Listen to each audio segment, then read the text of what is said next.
Cyber crime ફ્રોડમાં અલગ અલગ પ્રકારના investment, task, succession, digital fraud, કોઈ પણ અરેસ્ટ વગેરે કોઈ પણ ફ્રોડમાં એક એમો એવી હોય છે કે આ પૈસા અલગ અલગ બેંક એકાઉન્ટોમાં ટ્રાન્સફર થતા હોય છે. જે અન્વયે સુરત સાયબર સેલ દ્વારા એક અભિયાન કે આવા એકાઉન્ટો કયા કયા બેંકોમાં ખોલાવવામાં આવે છે, કઈ રીતે એકાઉન્ટો ટ્રાન્સફર થાય છે, એના ઉપર ઘણા દિવસથી વોચ રાખવામાં આવેલી હતી.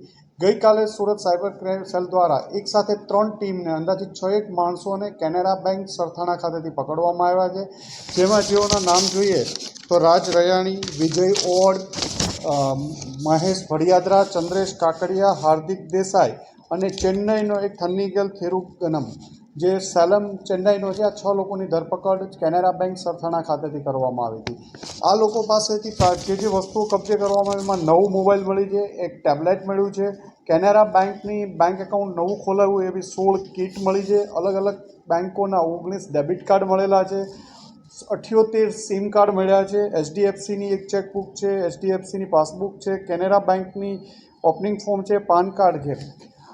આ લોકો જે જરૂરિયાતમંદ માણસો હોય એવાના બેંક એકાઉન્ટ ખોલાવી અને આ અલગ અલગ એકાઉન્ટો આ અલગ અલગ માધ્યમો મારફતે ટેલિગ્રામ છે, વોટ્સએપ છે કે ઇન્સ્ટાગ્રામ છે, આ મારફતે આ લોકો એકાઉન્ટો વેચતા હોય છે લઈને.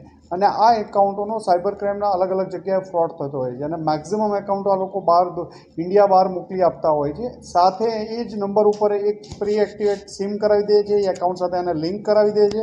પછી એની એકાઉન્ટની પાસબુક કે ડેબિટ કાર્ડ જે ઇન્ટરનેશનલ ઓપરેટ થઈ શકે એવા ડેબિટ કાર્ડ ખોલવામાં આવે છે અને બહારના રાજ્યોમાંથી અને બહારના દેશોમાંથી આ ઓપરેટ કરવામાં આવે છે. એટલે એક સુરત સાયબર ક્રાઇમ સેલ દ્વારા એક સારી સફળતા મળી છે. 6 માણસો પકડવામાં આવ્યા છે, જેમાં ચેન્નઈનું કનેક્શન ખુલ્યું છે, દુબઈનું કનેક્શન ખુલ્યું છે.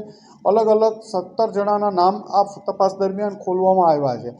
એક બીજો વિષય પણ છે કે સુરતમાં પણ અલગ અલગ વિસ્તારના લોકો બધા જ સરથાણા કેનેરા બેંક પાસેથી એક્ટિવ થયેલા છે. મેક્ઝિમમ કેનેરા બેંકનું આ એકાઉન્ટ છે. એટલે એક પ્રાઇમરી અમે કેનેરા બેંકમાં પણ તપાસ કરીએ છીએ કે બેંક સાથે આ લોકોની કોઈ લિંક છે કે નહીં, બેંકનો કોઈ માણસ આ લોકો સાથે સંડોવાયેલો છે કે નહીં.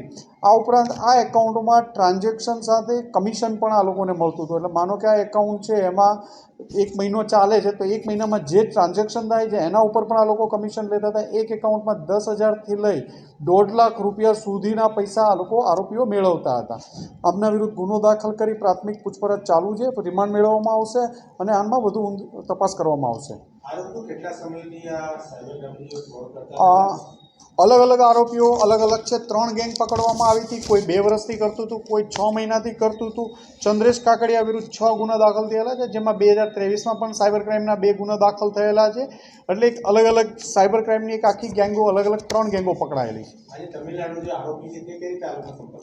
આ તમિલવાડુ જે છે એ ટેલિગ્રામથી આ એકબીજાના સંપર્કમાં આવ્યા હતા અને આની પહેલાં પણ એ અહીંયા આવીને એકાઉન્ટ લઈ ગયેલો હતો.